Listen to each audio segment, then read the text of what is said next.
नमस्कार, मैं हूं दिनेश ठक्कर बापा। एएमपीएम टाइम्स में आप सभी साथियों का स्वागत है।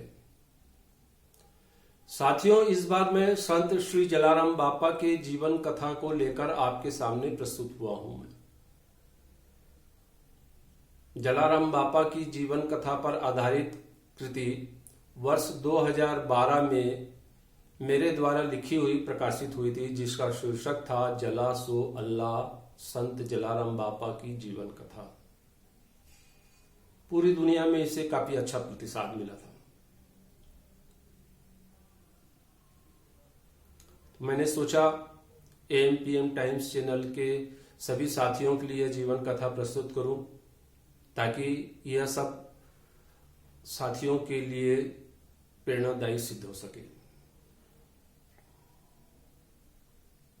राम नाम में लीन है देखत सब में राम, ताके पद वंदन करूं जय जय श्री जलाराम। यह पंक्ति संत शिरोमणि श्रद्धेय जलाराम बापा के जीवन दर्शन को गागर में सागर के सदृश रूपायित करती है।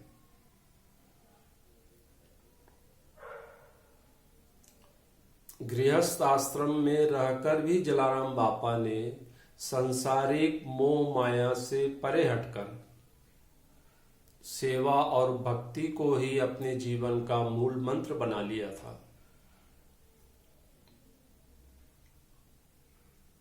अपनी सेवा भावी पत्नी वीरबाई के सहयोग से इन्होंने सदा व्रत अन्नदान सेवा कार्य के जरिए सामाजिक जीवन का प्रेरणादायी मार्ग प्रशस्त किया था।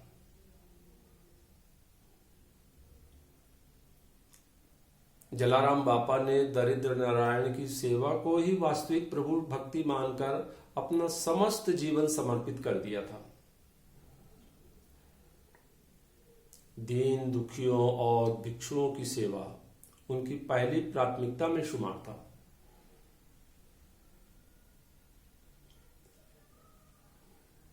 खुद भूखे रहकर दूसरों का पेट भरना जलाराम बापा का प्रमुख सिद्धांत था। घर आए अतिथियों में उन्हें प्रभु श्री राम की झलक मिलती थी।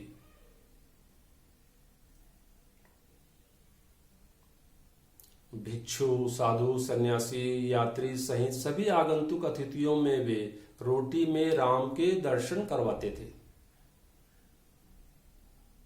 इनके आंगन में आया श्रद्धालु व्यक्ति सार्थक जीवन दर्शन आत्मसात कर ही लौटता था।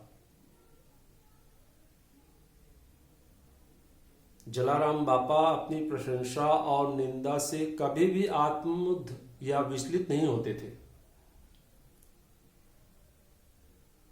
धर्म आख्यान और प्रवचन करने के बजाय वे जरूरतमंदों की सेवा को ही अपना प्रमुख लक्ष्य और कर्तव्य समझते थे। समय समय पर ईश्वर ने भी उन्हें जलाराम बापा की गहन कसौटी ली, जिसमें वे पूरी तरह खरे उतरे। श्रद्धालु और अनुयायी जलाराम बापा को सेवक संत के रूप में ईश्वर का अवतार मानते थे।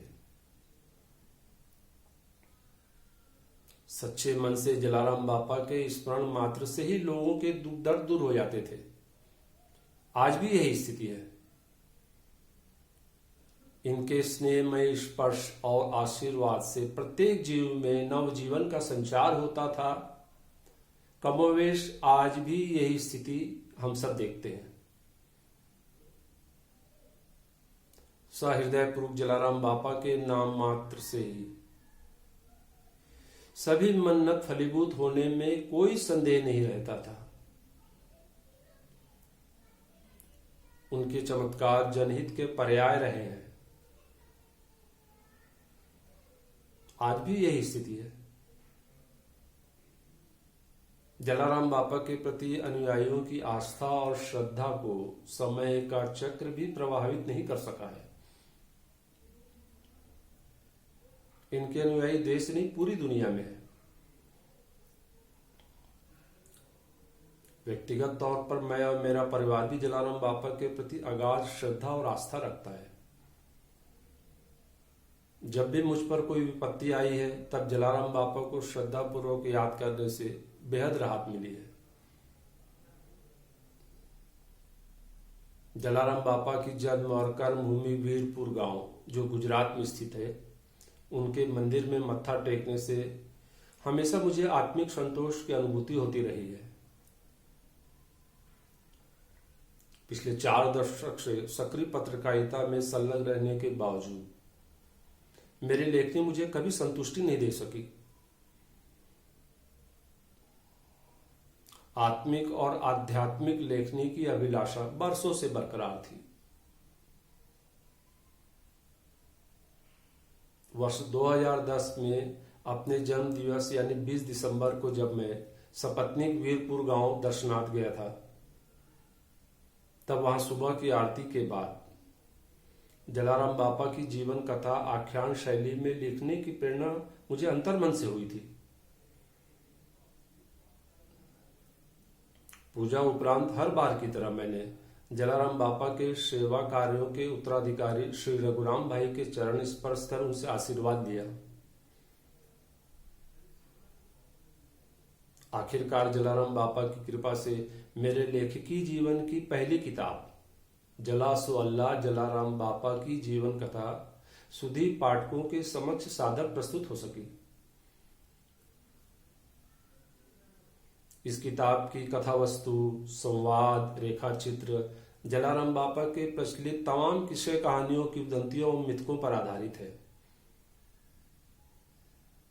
ये तो गुजराती साहित्य में काफी इनका साहित्य बिखरा हुआ है, जिसे मैंने पूरी तरह संयोजित कर एक आस्था के रूप में इसे प्रस्तुत किया है और कोशिश की है कि उनके सेवा कार्यों को ही ज्यादा प्रतिपादित कर सकूं।